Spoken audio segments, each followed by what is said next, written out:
Oh, geez, a bit gutting with the penalty loss, but geez, yeah, great performance all around, great performance. Yeah, I'm actually wearing the new kit finally, so a bit more continuity going on in the whole videos, but yeah. It's hard to feel sorrow the whole game, isn't it? Because it looked exciting, but also, was it Hutchison, Ipswich winger?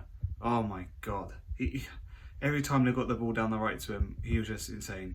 I mean, Carson did do well, like majority of the game, but obviously once he got in, just played the ball across the box and it's a goal. So very unfortunate, but obviously to account for, I have to say really early on, I would say Vickers gets it. He doesn't really get it. It's more like he crashed into a player which causes the ball to sort of go in the net.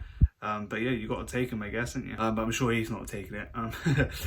Later on in the game, he just always wanted to take a shot for himself. It was kind of annoying me because it was just like, we have so many different passing lanes that we can actually, do, and it's just, he's not doing them. And obviously he does pass the ball, but when we are like in the final third, he just decides to, you know what, no, I'm going to go for it and try to kick the ball and go for a shot.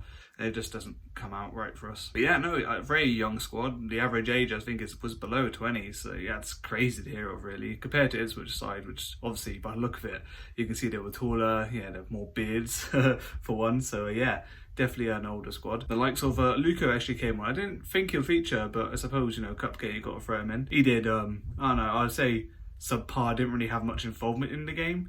It was more at that stage, Ipswich were winning 2-1, so it was kind of, they were just trying to peter out the game, it seems. But yeah, Reading managed to get 2-2. Kevin Lishburn, when he came on, absolutely electric. I don't understand what happened. Like, actually the goalkeeper in it had a really good long throw, decided to go for it that way, probably thought fuck it and see what happens. And Inhibition just gets a bit lucky with the defender. Bullies him a bit and managed to get the ball, and back in it goes, and it's great. Bit of limbs for the only like 5,000 fans that he were, but we'll take it. It's a bit I don't know, I'd say sad. Let's go for it. It's sad, isn't it? Like how loaded attendance is. I get it's a cup game, but it's not even a Papa John trophy, it's the Carabao. And I remember a few years back, Carabao was open to the whole stadium, not just segregated to East Stand, you know what I mean? So it's a little worrying, and also I guess people just, pick and choose their games now, and cost of living and yada yada, all the other reasons, but you get it. But reasonable prices, like £9 for me, 18 to 24, and what was it, only a tenner / 12 quid for an adult?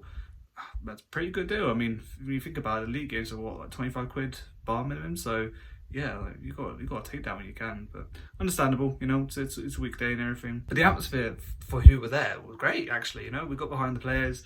There wasn't a lot of like chants, should we say, or like musical things going on, but that definitely happened in the last 10 minutes when we sort of pressing for goal. The referee kind of made us do that too, and it's so many decisions where you're pulling a shirt and stuff like that, and he just ain't seen it. But as soon as like a Reading player does a similar thing to Ipswich, it's straight on it. And he's, he didn't really book many players though. I thought he would, because what was it, the lead up to the preview, he's booked a few players already this season. But yeah, no, another player that came on before we talk about the penalties, Harvey Nibs. I think that was a really big super sub. It gave me Adam Lafondra vibes, coming on electric, bullying the players, winning the ball and just going for it. There was a foul that the referee just did not blow for, and absolutely ridiculous. You could argue it looks like a dive, but he's made the most out of it, that's for sure. But the player has touched him. He's gone down. That should be either a yellow or a red. He could have been through and goal. Oh yeah, and to forget, I'm focused too much on Reading here, to be fair. Ipswich scored a second goal, didn't they? Oh, gee, I guess, I don't want to focus on one player, but the only one I can think of is Rashesha. Lack of press, lack of will to win the ball back, I guess. He had times where he did, and times where he tried, but just in these moments where, Ipswich can see that you're not trying as hard as you could, and they bully you for it, and they take advantage, and yet the ball gets played through the middle. Centre backs probably could be a little bit closer, but it's a fast movement. What can you do, really? Then number 9 is really good, same as Hutchison, I guess. Just had their own different quality. He's tall. He gives me Ivy Tony vibes. He's got that big built on him. Yeah, he managed to go through 1v1 and good placement as a goal for him. And quick note to mention, just before I move on penalties now, is that Ipswich fans, my God, I didn't realise there was such a huge following for Ipswich. Like, I get their championship now and everything, but to come down with Ipswich to Reading on a midweek day game, a cup game that's a bit unheard of, and especially we're having 2 allocations for them. Usually it's just segregated to just the one area of the South Stand, but they had both sides where usually club agents into one are. And yeah, man, they were great. I mean, they were so loud. They could have probably done more in the sense of support the team. They only kind of just did anything when it was a goal scored for them. So yeah, they could have probably supported them more. I feel like there's a bit of disconnect between the players and them. It could be just on off course, you know, just a one-off game. But players didn't really seem like, you know, go over to clap them or anything. And even when they won on penalties, they were just held together. They didn't really necessarily go into the fans for a while, did they? But yes, I mentioned penalties, so I must want to talk about them. I have quite harsh opinions about this. Like the order of the people kicking, I didn't necessarily agree with. Obviously, I know the majority of the side was very young, but you know, you got likes of Harvey Nibbs, which did score first, but Kevin Bishman, who scored the game and even showed that he can score before. He hasn't done any penalties just yet, I don't believe.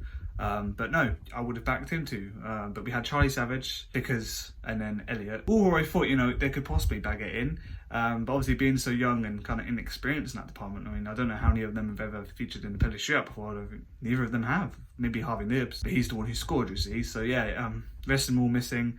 Yeah, it's just a bit like, okay, fair enough. But you don't let that overshadow the whole performance as a whole. You know, it's a great game. I mean, very entertaining as a neutral, I imagine. But Reading definitely deserved much better than a draw. Same as Ipswich, to be fair. They dealt with us well, counter-attacked well. A draw is probably what settles it in a league game, but of course this is a cup game, someone's got to win. So yeah, fair goes to Ipswich. Oh, and one last thing, our goalkeeper, Boyce Clark. Jeez, what a save. You know, he's going to remember that for a few years, I swear. All right then, oh jeez, I've got to give a man a match, haven't I? You know, I'm going to say Michael Craig, someone who didn't necessarily get on the score sheet or, you know, seemed to have much of a highlight. Every time he lost the ball or, you know, had someone to man mark, he was on them like a terrier, man, like literally snapping at their legs, you know, trying to win the ball back. He did get a yellow in the game, but that was probably, you know, coming really. He was hacking at them, and that's kind of what you want to see, to be fair. Like, me personally, I want to see a defender going crazy at him. I know he's playing midfield, of course, but, you know, winning the ball back, did a few good passes. Yeah, definitely a good promise for us, and hopefully we can hang on to him, if not, put him out on loan, get him some experience and integrate him into the team if we can. Right then, that's been my thoughts, and I'll see you guys next time.